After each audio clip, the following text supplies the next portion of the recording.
오늘 말씀은 오순절 성령 강림 사건인데 오순절 성령 세례라고도 많이 표현하는 성령 강림 사건에 대한 말씀입니다. 오늘은 이 성령 강림 사건이 언제 어디서 어떻게 일어났는가, 그리고 성령의 은사와 열매가 어떤 것인가를 이제 살펴보면서 오늘 본문을 볼 겁니다. 오늘 특별히 방언에 대한 부분이 있거든요. 그래서 저는 우리 모든 청년들이 다 방언을 했으면 좋겠어요. 그런 마음으로 우리 기도해야 할 때도 같이 한번 방언으로 기도할 수 있도록 방언을 달라고 기도하시고, 또 방언으로 하시는 분은 또 기도하시고, 그렇게 해보면 좋을 것 같습니다. 좋으신가요? 아멘이신가요? 저만 아멘인가요?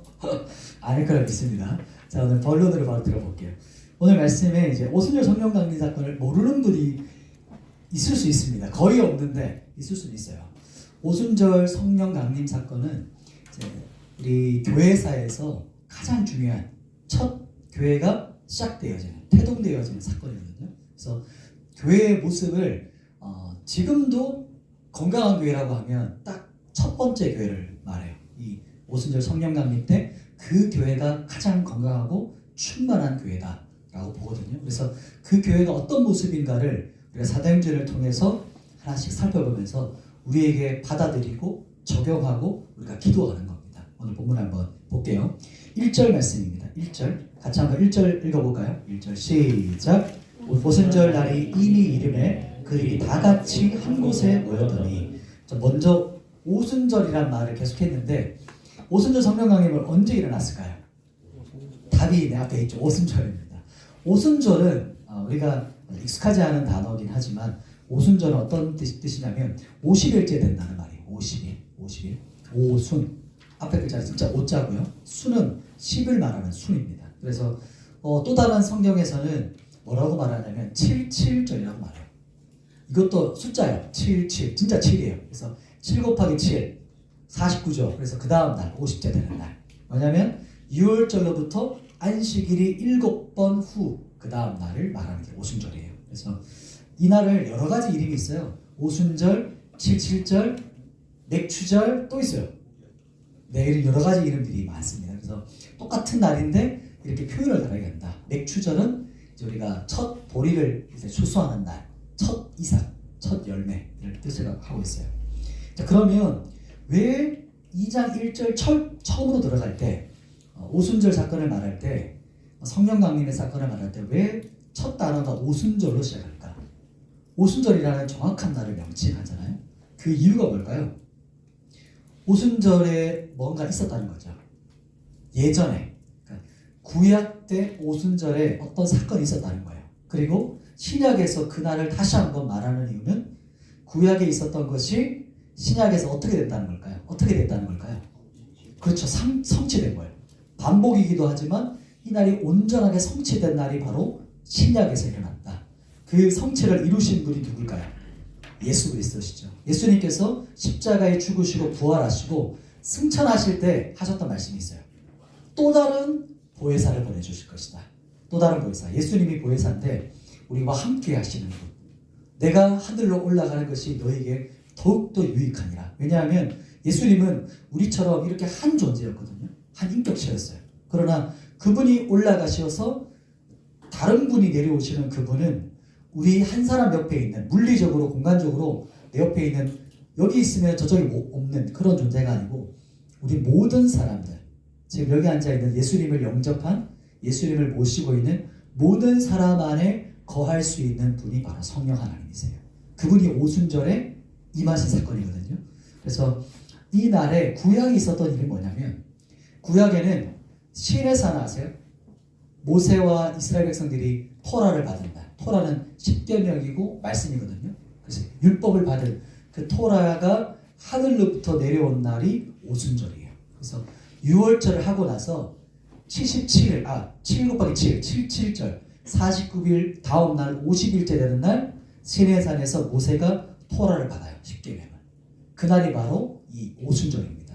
즉 하늘이 열려서 말씀이 내려온 날이 신약에서 하늘이 열려서 성령 하나님께서 내려오신 날로 진짜로 성취된 거예요. 온전한 성취가 바로 오순절에 있었다. 그래서 오순절이 날짜가 이제 언제가 중요하냐, 이렇게 말하는 거죠. 하나님은 하나님의 시간에 일하세요. 그러니까 하나님께서 언약하신 그 카이로스가 있어요. 하나님의 때와 시간이 있어요. 그 부분을 조금 더 설명하면서 나눌게요.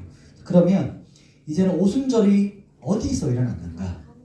언제인지 알겠고 어디서 일어났는가? 물어보세요. 오타입니다. 온전한 성취. 산자가 아니라 오타네요. 감사합니다. 언제 일어났느냐 이제 봤어요. 그럼 어디서 일어나는가를 봅시다. 어디서는 이제 1절 보세요. 1절에 보면 뒷부분에 이렇게 말해요. 그들이 다 같이 한 곳에 모였더니 라고 말해요. 그들이 다 같이 한 곳에 모였다. 그들이 누구죠? 제자들이죠. 제자들이 모였어요. 이 제자들은 예수님께서 목격한, 예수님의 십자가에 죽으시고 부활하시고 승천한 것을 목격한 제자들. 이 사람들이 전체는 150명이지만 지금 여기 다락방에는 120명의 사람이 모여 있어요. 그리고 그들이 모였다고 말하는데 앞에 뭐라고 수식하냐면 다 같이 한 곳에 모였다라고 말해요. 그리고 지난주 우리 말씀 기억나겠죠? 지난주 우리 했던 말씀은 뭐냐면 어떻게 기도했냐면 한 마음으로 연합해서 포기하지 않고 끈질기게 기도했다. 그 말씀 기억나세요? 그래서 이들이 성령 강림은 한 마음으로 모인 그 장소에 임하셨어요. 실제적으로 그 장소에. 이게 무슨 의미냐면 함께라는 거예요. 함께. 그들이 공동체가 한 마음이 되어서 함께 있었어요. 한 마음으로 연합되어 있었어요. 그래서 이 연합된 끈질긴 기도 가운데 하나님께서 임하시는데 지난주는 그것에 강조했다면 오늘은 그렇게 기도했던 성도들이 어떻게 기도가 성취되었는가가 오늘 모습이에요. 성취되는가? 어떻게 성령님이 임하시는가? 그것이 바로 나가의 다락방이라는 장소였거든요. 그래서 이 두 가지 핵심을 요약한다면 이렇게 돼요. 성령님께서 임하실 때가 있잖아요. 그러면 성령님께서 임하실 때 성령님이 한 번 임하시고 끝일까요? 그렇잖아요. 마가의 다락방 오순절 사건은 딱 한 번 있었던 일이지만 이 사건은 계속해서 반복되어 일어나는 일이에요. 똑같은 모습은 아니지만 즉 원리가 똑같다는 거예요. 원리. 어떤 원리냐면 앞에 이제 제가 PPT 올렸지만 하나님의 시간에 일하세요. 내가 원하는 시간이 아니고 오순절이라는 하나님께서 약속하신 시간, 언약의 시간, 하나님의 정확한 타이밍이 되면 공동체에 한 마음으로 모여 있는 그 연합되어 있는 공동체 가운데 임하세요. 이게 지금도 우리에게 응답하기 원하시는 주님의 원리예요. 이 부분을 우리가 취했으면 좋겠어요. 받아들였으면 좋겠어요. 무슨 말이냐면 우리 청년부도 이런 공동체가 됐으면 좋겠어요. 저는 이제 청년부 이제 1년 됐잖아요. 1년 정도 넘어가는데 1년 있으면서 우리 청년들이 계속 자라고 변화되어지고 성숙되어져 가면서 제가 누구랑 얘기했더라? 아무튼 얘기하면서 했던 작년 1년 동안 다니면서 있으면서 함께 있으면서 한 70-80%는 제 마음에 하나님 주셨던 비전들을 함께 나누고 그 부르심들을 우리 청년부에서 이룬 것 같다. 제 마음에 한 가지가 있다면 우리 청년들과 함께 하고 싶은 것이 있다면 기도예요. 기도에 대한 거. 곰곰이 생각했어요. 그러면은 기도의 방법을 가르쳐야 되는 건가? 라고 생각하다가 그게 아니라고 느껴졌어요. 뭐였냐면 결국에는 마음이에요. 심령. 마음이 기도하고 싶은 사람이 되고 싶은 거. 청년들 더 안 그래요? 내가 하기 싫은데 시키면 제일 싫잖아요. 하기 싫은데 하라. 그거보다 죽기보다 싫은 거 없잖아요. 뭘 준다고 해서 하기 싫어요. 그죠? 그런데 하고 싶으면 내 안에 하고 싶은 갈망이 일어나면 누가 막아도 해요. 그게 지금 우리 청년들의 마음이에요. 저도 그렇거든요.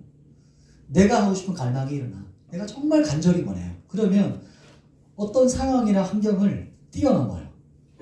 그죠? 그런 갈망들.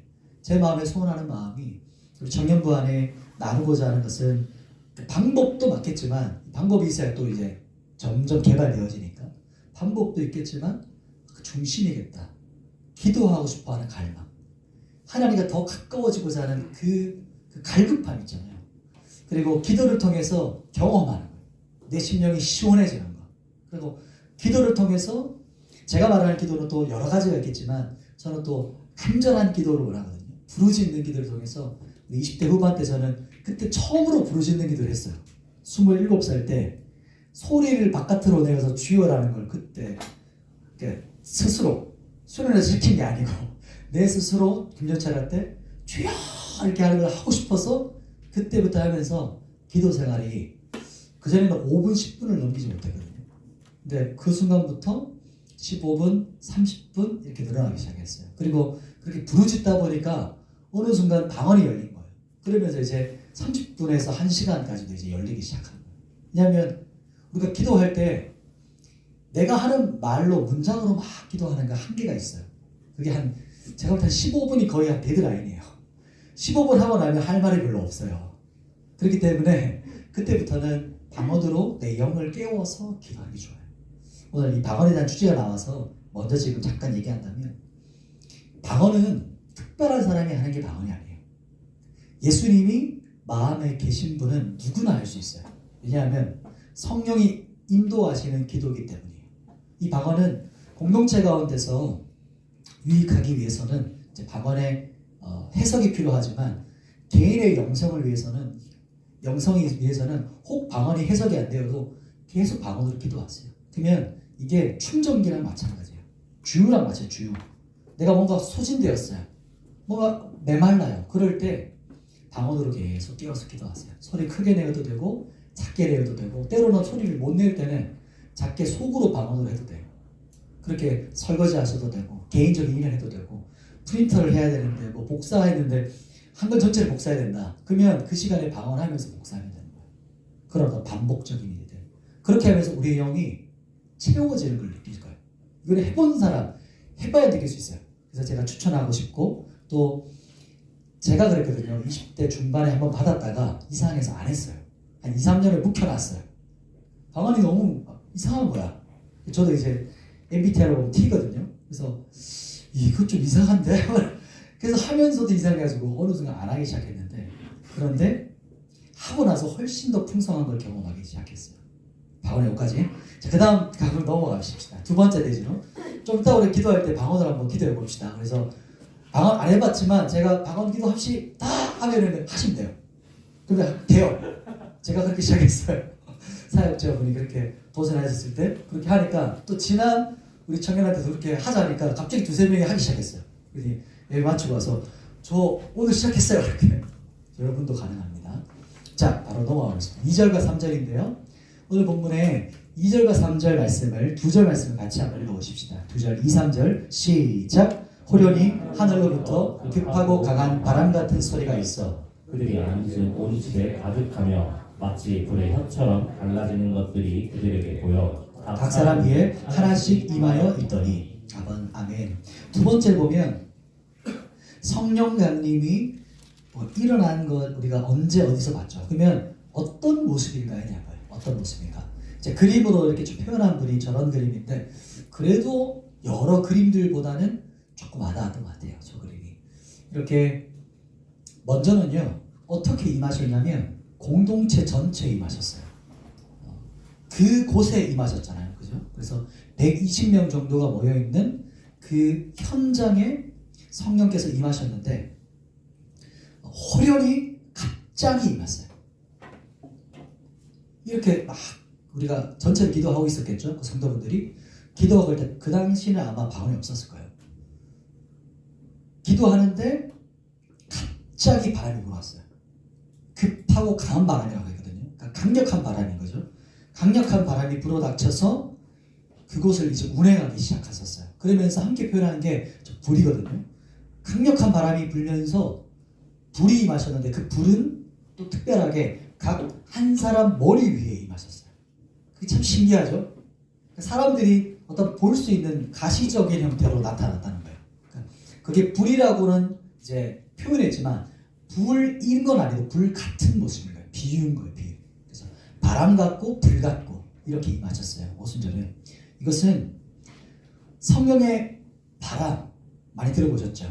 왜냐하면 성령에 보면 생기, 바람, 호흡, 영이라고 할 때 똑같은 단어를 써요. 구약에서는 루하흐라고 하고 신약 헬라어에서는 푸뉴마라고 해요. 그래서 루아와 같은 하나님의 생기, 아담에게 생기를 불어넣으시는 생명이 되었더라. 그리고 우리가 지난 여름 수련회 때 그 뭐였죠? 에스겔의 골짜기에 마른 뼈에 생기어 불어올지어다. 이게 바로 루아흐예요. 그래서 바람이 불어오는 거. 그래서 급하고 강한 바람이 어디에 불어왔을까요? 제가 믿기는 사람들의 이제 실제 공간에도 불었겠지만 사람들의 심령에 들어갔을 거예요. 그 영에. 왜냐하면 성령님께서는 영으로 임하시거든요. 그래서 영으로 임하셔서 우리 영 안에 임하셔서 뭘 하셨냐면 우리의 영 안에 생기를 하나님의 숨결을 불어넣어 하셨어요. 예를 들면 제가 한번 그 효과음으로 그래서 불어넣으신 거죠. 이렇게 노르셨나요? 하나님의 생기 우리의 심령에 불어넣으신 거예요. 우리가 상상하면 이런 거예요. 심폐소생술을 느껴져요. 순간 숨이 멈췄어요. 심장이 멈췄어요. 그러면 심폐소생술 하다가 불어넣잖아요. 불어넣고 계속 하다 보면 그 사람이 숨이 돌아올 때 어떻게 하는지 보셨나요? 숨을 쉬잖아요. 그런 것처럼 성령님께서 임하실 때 성령님께서 임하시는 영혼은 죽은 영혼 가운데 들어가요. 그래서 죽은 영혼에 들어가서 죽은 영혼에 생기를 훅 불어넣으시면 그 영혼이 그때부터 영혼이 살아나게 해요. 이게 거듭나게. 그게 중생이에요. 이게 바로 거듭날 때 일어나는 일이에요. 그래서 거듭나면 그때부터 자각해요. 내가 얼마나 죄인인가. 그리고 하나님의 그 거룩하심과 나를 용서하신 십자가의 복음을 깨닫고 그 앞에 이제 믿어지기 시작해요. 그러니까 믿음은 지성적으로 이해하는 차원을 넘어가요. 그래서 지식적으로 아무리 많이 하는 신학자라도 무신론자 신학자가 있어요. 무섭죠. 하나님에 대한 연구, 성경을 연구하는데 하나님을 믿지 않는 신학자. 왜 그렇죠? 거듭나지 않기 때문이죠. 성경 우리가 잘 모를 수 있어요. 부족할 수 있어요. 새신자일 수 있어요. 그러나 진짜 거듭난 사람은 하나님을 알고 싶어 하게 되어져요. 왜냐하면 그분을 또 믿어져요. 세상 사람들은 믿을 수 없는 기적들인데 이게 믿어지는 게 진짜 역사예요. 믿어지는 은혜. 그래서 이게 바로 거듭난 영혼, 오순절의 사건처럼 하나님의 숨결이 부어진 영혼에 믿어지는 은혜가 임하게 됩니다. 오늘 저는 이 성령의 급하고 강한 바람의 역사가 온 집에 가득 찼잖아요. 근데 이 역사가 우리 청년부에도 가득하게 올려요. 우리 예언교회도 충만하게 일어나기 원하고 날마다 우리 심령 가운데서 우리가 날마다 메말라 가거든요. 때로는 좀 죽어져 가거든요. 그러면 다시 성령님이 임하셔서 내 영혼을 다시 한번 심폐소생을 시켜주는 거예요. 그렇게 기도하는 거예요. 예전에 렉티오 디비나라는 이제 신학 우리 초대 교부들은 그렇게도 기도했어요. 막 부르짖는 기도하지 않고 때로는 호흡 기도도 했어요. 왜냐하면 믿음으로 성령님께서 내 안에 임하시옵소서라고 받아들여요.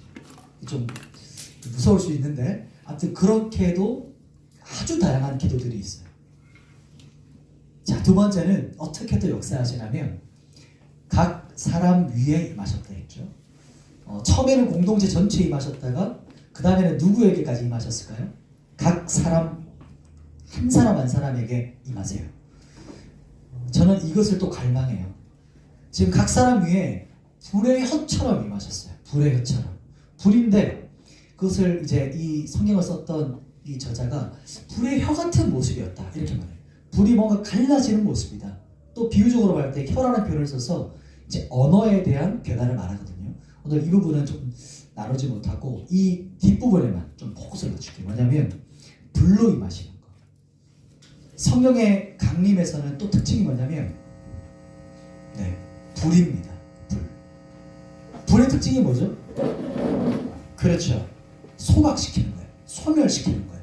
불같이 임하시는 건데 또 소멸시키면서 또 한 가지는 태우세요. 그 다음에는 뜨겁게 하시는 거예요. 우리 그런 분들 많이 경험했을 거예요. 성령이 임하시면 마음이 뜨거워지더라. 손과 발이 뜨거워지더라. 이런 분들 계시거든요. 그리고 특별히 손발, 물리적이 임하지 않더라도 마음이 뜨거워져요. 이게 바로 성령이 임하실 때 일이에요. 바람으로 임하실 때는 우리의 마음이 시원해져요. 상쾌해져요. 성령님께서 역사하셔서 우리 가운데 은혜를 부으시고 요즘에는 뭐 기름 부으신다, 은혜를 부으신다 옛날에 많이 했잖아요. 그러면 내 영혼이 뭔가 맑아져요. 또렷해져요. 그리고 명쾌해지고 상쾌해지게 되고 또 우리 성령님께서 불같이 임하실 때는 차가워져 있던 내 마음이 다시 뜨거워져요. 하나님을 사랑했던 그 마음이 식어져 있었으면 주님을 갈망했던 마음이 식어져 있던 그 영혼에 성령님이 임하시면 다시 뜨거워져요. 이게 진짜 성령의 역사예요. 갈망하셨으면 좋겠어요. 그리고 이거는 실제 일어나는 일이에요. 오순절에서 끝난 게 아니고 반복, 지속, 주님 오실 때까지 계속 일어나요. 갈망하는 공동체에 갈망하는 각 사람 머리 위에 임하시는 거예요.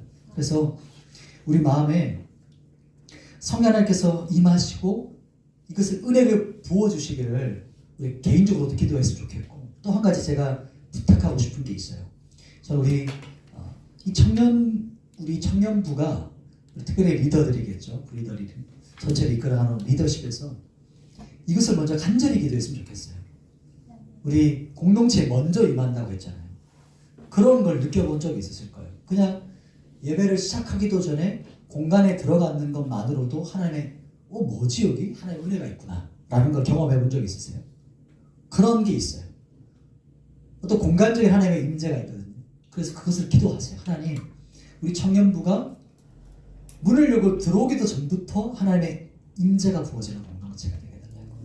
그래서 뭘 시작하지도 않았어요. 그런데 하나님 이곳에 임하면 이곳에 오면 뭔가 영적인 느낌이 다르구나.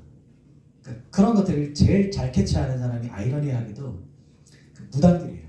무당들이 그걸 제일 잘 캐치해요. 그래서 그 사람들이 회심하고 나서 어떤 분은 똑같은 어떤 영적인 느낌인데 어떻게 표현하냐면 이렇게 들었어요.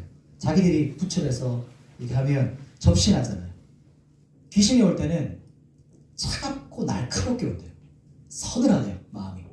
그런데 회심하고 나서 교회 와서 예배 공간에 와서 딱 앉아 있는데 따뜻하고 부드럽게 임하시더래요. 너무 실제적이죠. 저는 소름이 돋았어요. 그분이 그렇게 표현할 때 너무 정확하게 그 표현을 잘하더라고요. 영적이거든요, 우리는. 그래서 우리는 눈에 보이는 것뿐만 아니고 하나님의 은혜의 문이 열리도록 기도하셔야 돼요. 그럴 때 개인적으로는 아직 하나님을 잘 모르고 깊게 체험하지 못한 청년이 있을지라도 그 은혜가 부어지는 장소에 오면 동일하게 은혜를 받을 수 있어요. 그래서 어떤 충만한 집회라든지 어떤 그런 곳에 가면 나도 모르게 은혜를 받거든요. 그게 그런 기도가 쌓여져서 은혜의 비가 막 부어지는 거예요. 그 공간에. 그럴 때 모두가 다 은혜가 얻을 거할 수 있거든요. 그런데 재배될 수는 있어요. 그냥 마음에 비가 내려도 우산 쓰고 있으면 비가 안 맞잖아요. 그런 것처럼 아무리 은혜가 충만한 공동체 예배라도 그 모임이라도 내 마음을 완전히 닫고 있으면 딴 생각하고 있으면 내 몸은 여기 있지만 마음은 딴 데 있으면 못 받을 수는 있어요. 그러나 첫 번째 기도 제목은 우리가 간구하는 것. 성령의 바람처럼 불처럼 우리 공동체 가운데 임하여 주십시오. 뜨거워지게 도와달라고. 그리고 다시 예수님을 사랑하는 마음이 다시 불과 같이 일어나도록 기도하는 부분. 이게 이번 교회 수련의 주제기도 해요. 우리 사랑이 다시 뜨거워지는 것. 죽음을 이기신 그 사랑으로 우리에게 다가오신 그 사랑의 초청 앞에 우리 마음이 다시 사랑으로 화답하는 것. 이것에 대한 주제거든요. 그래서 마음이 뜨거워지도록 기도했으면 좋겠고요. 또 한 가지는 기도 제목은 각 사람 머리 위에 임하는 거예요. 그래서 우리 청년부에 이 두 가지를 적용하면서 기도했으면 좋겠어요. 우리 모든 청년들도 마찬가지예요. 그래서 청년부 생각날 때마다 기도했으면 좋겠어요. 그래서 성령의 역사가 없는 예배를 계속 드리면 그 교회와 공동체가 말라 비틀어져 죽어져 가요. 그게 은혜가 없는 공동체의 모습이거든요. 어떤 거냐면 예배는 안 올 수는 없고 오면 고통스럽고 그렇게 되어가요. 그러나 기도가 쌓이고 예배의 은혜가 부어지고 말씀과 우리 찬양과 기도와 그 모든 모임 가운데 패밀리 모임 가운데 하나님 은혜가 부어지기 시작하면 오기를 갈망하게 돼요. 원하게 돼요. 그게 변화예요. 변화. 이미 오기 전부터 기대가 있어요. 갈망이 있어요. 그 갈급함의 마음. 그것을 위해서 기도했으면 좋겠고 우리 청년들도 그 마음을 위해서 기도했으면 좋겠어요. 그래서 청년들 한 사람 한 사람 위에 동일한 은혜가 부어지도록 하늘이 열려서 하늘에서 비가 내려서 모두가 때로는 우리 마음이 딱딱할 수 있잖아요. 세상 일주일 살아가다 보면 직장 가운데 얼마나 별의별 사람들을 만나요. 진상들도 있고 힘든 사람도 있고 얼마나 대하기 힘들어요. 어려워질 때. 그런 메말라 있는 심령이 어떻게 부드러워지냐면 성령의 담대가 부어져야 돼요. 그래서 실제적으로 교회에 와 있는 앉아 있는 시간이 좀 길어져야 돼요. 그래야 우리 담대가 충만하게 적셔요. 그래서 충분히 공급을 받고 갈 수 있어요. 그리고 하나님을 온전히 예배하기 위해서 내용이 깨어나는 시간이 또 필요해요. 한 번에 뭐 안 되잖아요. 공부도. 예배도 마찬가지예요. 그래서 예배 일찍 오라는 말도 그거예요. 오자마자 바로 예배할 수 있는 거 아니잖아요. 오면 이런저런 생각하는 거잖아요. 지금. 근데 와서 기도하다 보면 다시 우리 마음이 모이거든요. 집중하게 돼요. 그래서 우리 공동체가 우리 각 심령마다 성령에 충만하기를 간절히 소망합니다. 마지막 대지는 짧고 굵게 한번 바로 제가 이 설명을 적을 분 한번 적어보세요. 이 중보기도입니다. 제가 잘 말씀대는 중보기도 제목을 잘 안 했는데 특별히 우리 겨울순에 얼마 안 남았고 이 말씀이 너무 우리 공동체에 필요하다 느껴요. 제 심령입니다. 그래서 반드시 꼭 두 가지 제목, 공동체 전체 제목, 우리 청년 개인 제목 이 붙잡고 우리 모든 청년들이 함께 기도했으면 좋겠어요. 한 마음으로 우리 강력한 기도로 나아갔으면 좋겠어요. 눈에 찍었나요? 자, 눈에 딱 찍었죠? 네, 좋아요. 마음에 찍어 놓으셨죠? 자, 우리 마지막 대지는 조금 긴데 오늘은 네, 우리 자꾸 제가 중간에 덧붙여가지고 길어졌어요. 지금까지 괜찮으시죠? 한 10분 정도 더 괜찮으시겠죠? 자, 해보겠습니다. 자, 세 번째 대지는 오늘 말씀의 4절 말씀이에요. 이제 4절 가고 있습니다. 4절 같이 한번 읽어볼까요? 4절 시작. 그들이 다 성령의 충만함을 받고 성령이 말하게 하심을 따라 다른 언어들로 말하기를 시작하며. 자, 이제는 성령 충만을 받은 사람의 모습이에요. 성령 충만 받으면 어떤 모습인가에 대한 거예요. 그 열매가 뭐냐, 결과가 뭐냐. 이 부분이 참 해석이 다양할 수 있어가지고 제가 오늘 어떤 걸 마지막 부분에 나눌까 생각하다가 초신자들은 조금 어려울 수 있지만 제가 하고 싶은 메시지는 뭐냐면 소위 요즘에 말하는 믿음 좋은 사람, 좀 유명한 사역자들. 근데 왜 사회적인 무리를 일으키고 혹은 심지어 범죄까지 하고 넘어질까? 그것에 대한 이유가 성경을 통해서 답변을 하고 싶었어요. 성경에 그 이유가 있어요. 뭐냐면 성경에 보면 원어에서 키워드를 얻을 수 있어요. 근데 원어는 우리가 잘 못 보잖아요. 그러니까 원어에 대해서 그 키워드가 있는데 바로 핵심을 말하면 성령의 충만, 성령 충만이라고 하면 두 가지가 있어요. 우리는 이 두 가지를 같이 생각 못하고 내가 생각하는 것만 생각할 때가 있어요. 왜냐면 성령 충만이라고 하면 첫 번째는 뭐냐면 성령의 은사예요. 은사. 그러니까 은사라는 것은 기적과 능력, 어떤 초자연적인 능력. 안수에서 기도했는데 그 자리에서 안전맹이가 일어나거나 혹은 치유와 기적이 일어나요. 그리고 병든 것이 나았는, 그리고 어떤 강력한 어떤 카리스마적인 역사들이 일어나는 것. 이것을 은사라고 해요. 또 한 가지는 열매예요. 열매.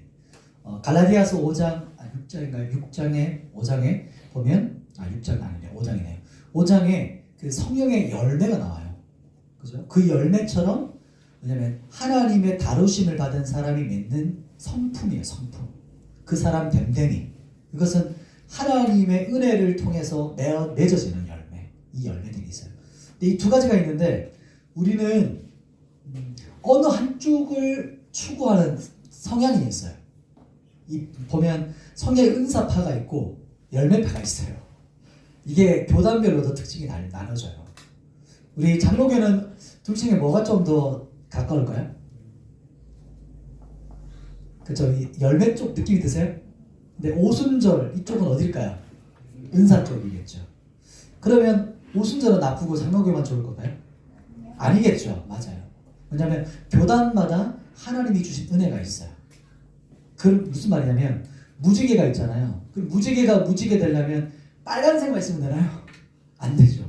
빨주, 노초, 파남, 복 하면 아름다운 무지개가 되는 것처럼 장로교, 감리교, 성결교, 침례교 여러 교단들이 기장 여러 가지 필요한 거예요. 이게 열매 이제 이 7가지의 존이 있습니다. 존. 근데 성령의 은사라고 하면 플레스라는 원어를 가지고 있어요. 이 헬라어. 근데 열매, 성령의 열매 성품은 플레르라는 원어로 이제 나와요. 그래서 이 부분을 잘 정확하게 번역 안 하고 그냥 충만이라고 충만 이렇게 해석하거든요. 그래서 우리는 똑같아 보이는 거예요. 달라요.